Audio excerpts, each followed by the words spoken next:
আমন্ত্রণ জানাচ্ছি নিপুণ রেজাস রেসিপিতে। শীতের সকাল মানেই বাংলাদেশের মানুষের মনে নানা রকম পিঠাপুলির কথা মনে আসে। এর মধ্যে খুব কমন একটা পিঠা হচ্ছে ভাপা পিঠা, যেটা ঘরে বাইরে সবখানেই সারা শীত জুড়ে দেখা যায়। এই ভাপা পিঠা বানানোর সবচেয়ে কমন যে উপকরণটি সেটি হচ্ছে চালের আটা।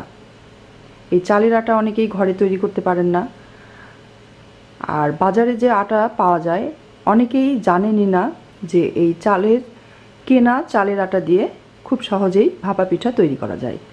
আজকে আমি তৈরি করে দেখাবো ভাপা পিঠা কেনা আটা দিয়ে কিভাবে খুব সহজে তৈরি করে নেওয়া যায়। পিঠা তৈরি করার জন্য আমার লাগবে কিছুটা আটা। চালের আটা নিয়েছি আমি, অথবা চালের গুঁড়া বলা হয় এটাকে। কিছুটা খেজুরের গুড় ঝুড়ো ঝুড়ো করে নিয়েছি। নারকেল কোড়ানো আছে, এটা সম্পূর্ণ অপশনাল, আপনারা ইচ্ছে হলে দিতে পারেন, না হলে নাও দিতে পারেন। তবে একটু নারকেল কোড়া দিলে পিঠার স্বাদটা আরও অনেক বেশি হয়। সামান্য লবণ নিয়েছি। ভাপা পিঠা বানানোর জন্য এরকম বিভিন্ন সাইজের বাটি কিনতে পাওয়া যায়, এরকম বাটি লাগবে। মশারির যে নেট পাওয়া যায় সেখান থেকে 2 টুকরো নেট নিয়েছি আমি। একটা মেজারমেন্ট কাপ দিয়ে আমি 1 কাপ চালের গুঁড়া বা চালের আটা প্রথমে মাখিয়ে নেব। মেজারমেন্ট কাপ দিয়ে মেপে নেবার কারণ হচ্ছে আমি বাজারে যে চালের আটা কিনতে পাওয়া যায় সেটা ঝরঝরে শুকনো হয়। এই শুকনো আটাতে ঠিক কতটুকু পানি দিয়ে আটাটাকে সফট করে মেখে নেওয়া যায় সেটা দেখানোর জন্যই আমি এভাবে একটা কাপ দিয়ে আটাটাকে মেপে নিয়েছি। আমি প্রথমে 1 টেবিল চামচ পানি একটা বোলে নিয়ে নিলাম। লবণ নিলাম 1/4 টিস্পুন।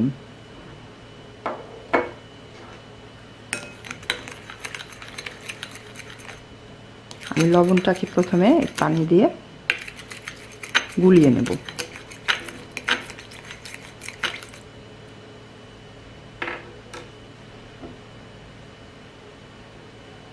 লবণ গুলিয়ে গেছে পানির সাথে।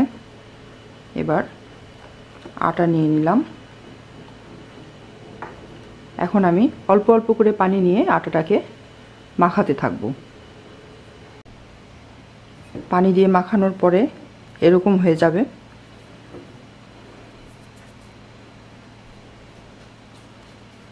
এবার আমি এরকম একটি চালনি দিয়ে এই মাখানো আটাটাকে চেলে নেব।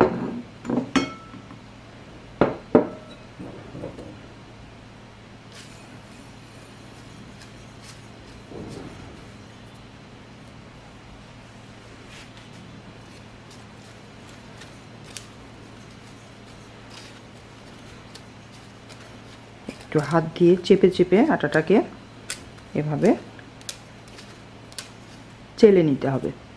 সবগুলো আটা আমি চেলে নিয়েছি। আটা মাখাতে মোট 5 টেবিল চামচ পানি নিয়েছি আমি।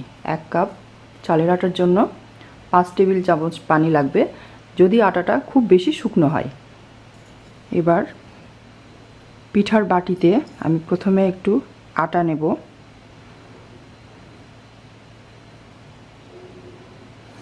এবার ঝুড়ো করে রাখা গুড় নিয়ে নিচ্ছি। গুড়টা আপনারা ঠিক যতটুকু মিষ্টি খেতে পছন্দ করেন ঠিক ততটুকুই দেবেন।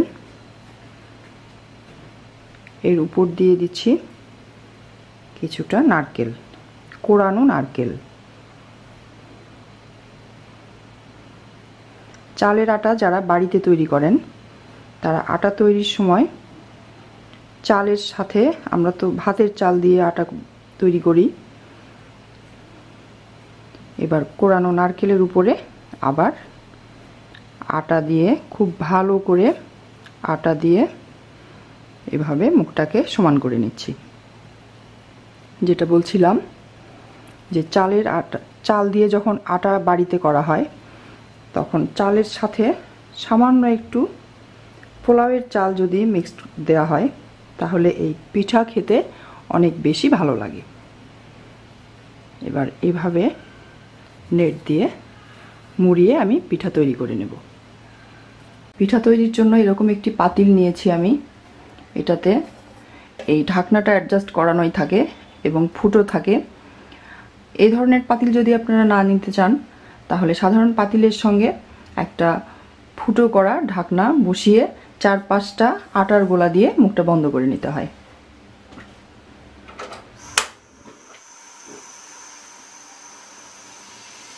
চুলা জ্বালিয়ে দিলাম। পাতিলে আমি এটা 3 লিটারের মতো পানি ধরবে এটা এই পাতিলটাতে, 3 থেকে 3.5 লিটার, কিন্তু আমি পানি নিয়েছি 1 লিটার।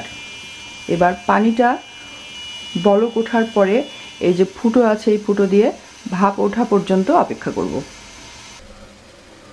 পানি বলকানো শুরু হয়েছে এবং ভাপ উঠতে শুরু করছে। এবার আমি বাটিতে যে আটা পিঠার জন্য রেডি করে রেখেছি সেটাকে এভাবে এর উপরে বসিয়ে এভাবে হালকা একটা ঠোকা দিয়ে বাটিটাকে সরিয়ে নেব।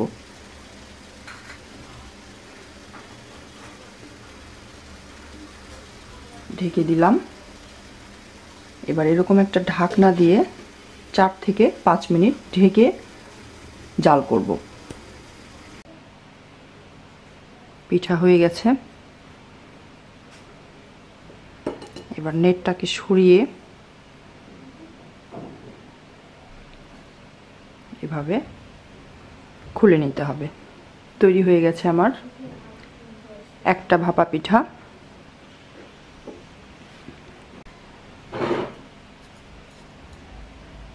এভাবে আবারও বাটিতে প্রথমে আটা, তারপরে পরিমাণ মতো গুড়,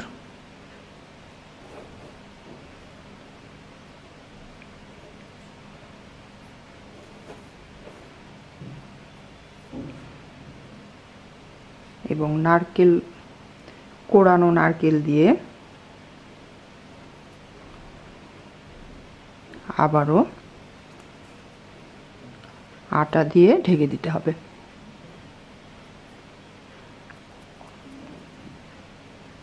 এভাবে সবগুলো পিঠা আমি তৈরি করে নেব।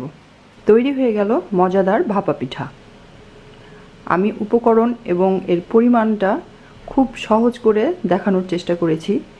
আশা করি এই ভিডিওটি দেখে যে কেউ খুব সহজে খুবই কম সময়ে ভাপা পিঠা ঘরেই তৈরি করে নিতে পারবেন। আশা করি ভিডিওটি আপনাদের ভালো লেগেছে। আমার ভিডিওটি যদি আপনাদের ভালো লেগে থাকে লাইক এবং শেয়ার করবেন, কমেন্ট করে জানাবেন কেমন লাগলো। আমার চ্যানেলের সঙ্গে থাকতে অবশ্যই সাবস্ক্রাইব করবেন। আজকে এ পর্যন্তই। আবার দেখা হবে নতুন কোনো রেসিপি নিয়ে। সে পর্যন্ত সকলে ভালো থাকবেন, সুস্থ থাকবেন। আল্লাহ হাফেজ।